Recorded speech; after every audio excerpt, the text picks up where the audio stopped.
हमारे साथ है राष्ट्रीय लोकदल के अध्यक्ष जयंत चौधरी। ऐसा क्या हो गया कि चौधरी साहब अब बोलने के लिए खड़े हुए हैं और आपके जो साथी हैं आपका विरोध करने लगे? मैं नहीं समझता क्या हुआ। और ये तो आप उनसे पूछिए क्यों इतने गर्म हुए। उनको हाई ब्लड प्रेशर है, क्या प्रॉब्लम है?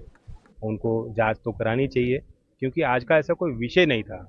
और पक्ष और विपक्ष में हमें बंटना नहीं चाहिए था। ये देश के लिए बहुत गौरव की बात है, गर्व की बात है। खुशी की लहर है पूरे देश में। जमीनी लोगों को भारत रत्न मिला है। डॉक्टर एम एस स्वामीनाथन का नाम सिर्फ कृषि वैज्ञानिक ही नहीं, देश का किसान भी जानता है। नरसिम्हा राव जी ने देश में इकोनॉमिक रिफॉर्म्स को शुरुआत करके बड़ी तरक्की के रास्ते हम सब के लिए, आम लोगों के लिए खोले। चौधरी चरण सिंह जी देश के नायक रहे। अगर मैं चौधरी चरण सिंह जी के संबंध में जब मैं कह रहा था तो उन्हें खलल नहीं डालनी चाहिए। वो ये भी कह रहे थे कि किस तरह से आपको मौका दिया गया और कहीं ना कहीं इसके पीछे जो है मैंने बीजेपी के मैंने करीब आप जा रहे हो मैंने उसको लेकर। दरखास्त की थी चेयर से। कल मेरी दरखास्त दर्ज हुई थी और मैंने उनसे समय मांगा। क्या मुझे, मैं उनका पोता हूँ और मैं उनकी विचारधारा से भी जुड़ा हूँ, क्या मुझे चौधरी चरण सिंह जी के बारे में सदन में 2 मिनट बोलने को नहीं मिलेंगे?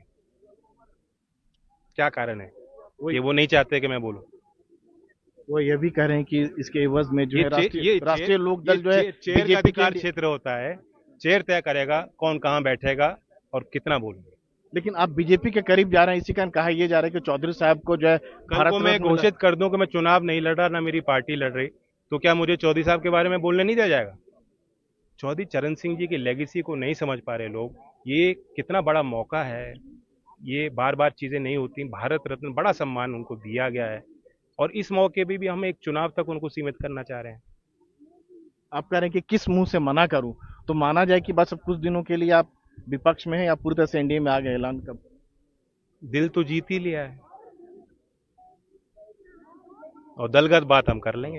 एक अंतिम सवाल कि अखिलेश के साथ जो है ऐलान हो गया था, फिर उसके बाद क्यों पीछे हटे? अभी बात वो सारी आज नहीं उजागर कर पाऊंगा।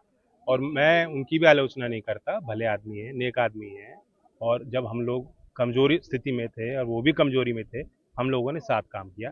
इससे पहले भी हमारे उनके परिवार के पीढ़ी दर पीढ़ी रिश्ते हैं, और वो आगे भी मेरा, मैं उनका सम्मान और करूंगा। इंडिया गठबंधन के बारे में क्या कहेंगे आप?